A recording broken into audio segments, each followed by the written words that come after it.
అధ్యక్ష, అవకాశం ఇచ్చినందుకు ధన్యవాదాలు తెలియజేసుకుంటూ, తెలంగాణ రాష్ట్రం అనేదే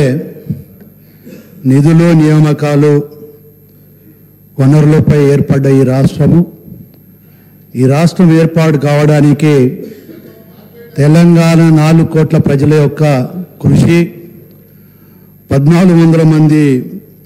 యువకుల యొక్క బలిదానంతో వచ్చిన తెలంగాణ. మరి తెలంగాణ రాష్ట్రం ఏర్పడ్డ తర్వాత టీఆర్ఎస్ ఈరోజు బీఆర్ఎస్ అధికారంలోకి వచ్చిన తర్వాత,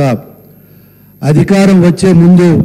రాష్ట్ర ఆర్థిక పరిస్థితి, తెలంగాణ రాష్ట్రం ఏర్పడేటప్పుడు ఆర్థిక పరిస్థితులు ఏ విధంగా ఉన్నాయి, మరి 10 సంవత్సరాల తర్వాత ఈరోజు ఏ పరిస్థితి ఉన్నది అనేది ప్రజలకు వాస్తవాలు వివరించి,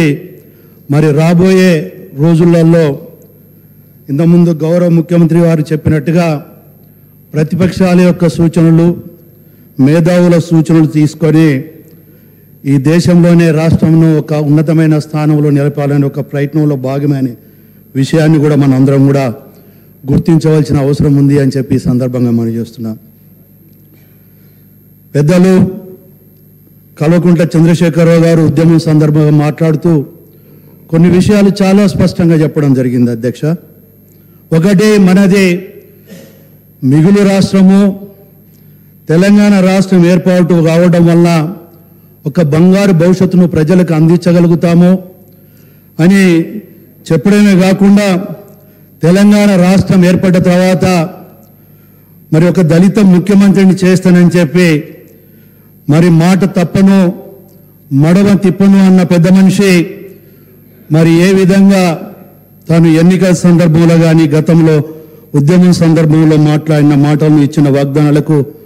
విరుద్ధమైన పరిపాలన అందించడమే కాకుండా రాష్ట్ర ఆర్థిక పరిస్థితిని కూడా మరి ప్రజల భవిష్యత్తుకు ఉపయోగపడ్డదా, కొందరు వ్యక్తుల యొక్క ఆర్థిక పరిస్థితులు బాగుపడడానికి దోహదపడ్డదా అనేదే ఇక్కడ మనం పరిశీలించవలసిన అవసరం ఉంది అని చెప్పి ఈ సందర్భంగా మనం చేస్తున్నాను. అప్పు చేయడం తప్పని నేను అనడం లేదు, ఏ వ్యక్తి కూడా అప్పు చేయడం తప్పు అని చెప్పి ఎవరు కూడా అనరు అని చెప్పి ఈ సందర్భంగా మనం చేస్తున్నాం. కానీ చేసిన అప్పును మనము ప్రజల యొక్క ఆర్థిక పరిస్థితులు అభివృద్ధి చెందడానికి, రాష్ట్ర ఆర్థిక పరిస్థితులు అభివృద్ధి చెందడానికి, మరీ ముఖ్యంగా ఉత్పత్తి వ్యయాన్ని పెంపొందించడానికి, అదే కాకుండా సంక్షేమ కార్యక్రమాల ద్వారా ప్రజల జీవన ప్రమాణాన్ని పెంపొందించడానికి దోహదపడితే ఎవరు దీన్ని వ్యతిరేకించవలసిన అవసరం లేదు, దాన్ని మనము ఆమోదించవలసిన అవసరం ఉంది అని చెప్పి ఈ సందర్భంగా మనం చేస్తున్నాను అధ్యక్ష. కానీ ఇవాళ మనం చూస్తున్నాం, పేరు ప్రతిష్టల గురించో లేకుంటే వాళ్ళ యొక్క వ్యక్తిగతమైన స్వార్థం గురించో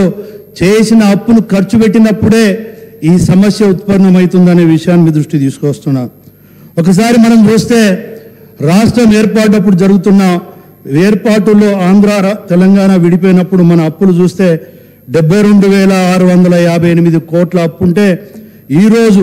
సరే వివిధ రకాల యొక్క అప్పులను మనం పరిగణలోకి తీసుకున్నప్పుడు 6,12,343 కోట్ల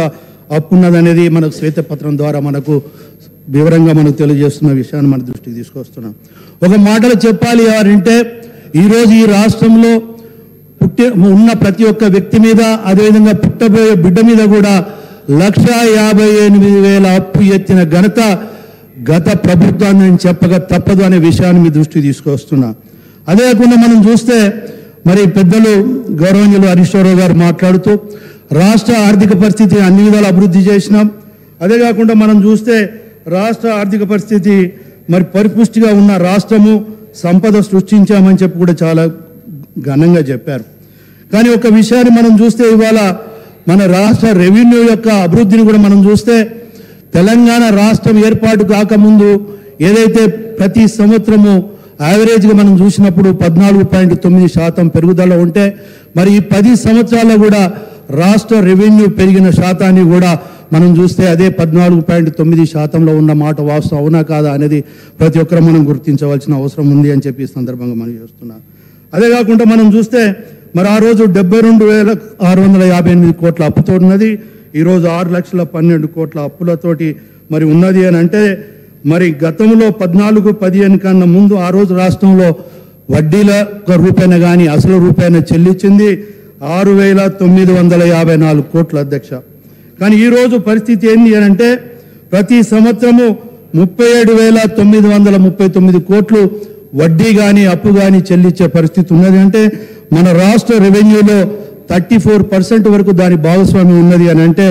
మరి మన ఆర్థిక పరిస్థితి ఎంత అధ్వానమైన పరిస్థితులు ఉండదో మనం ఒకసారి అర్థం చేసుకోవాల్సిన అవసరం ఉంది అని చెప్పి ఈ సందర్భంగా మనం చేస్తున్నాం.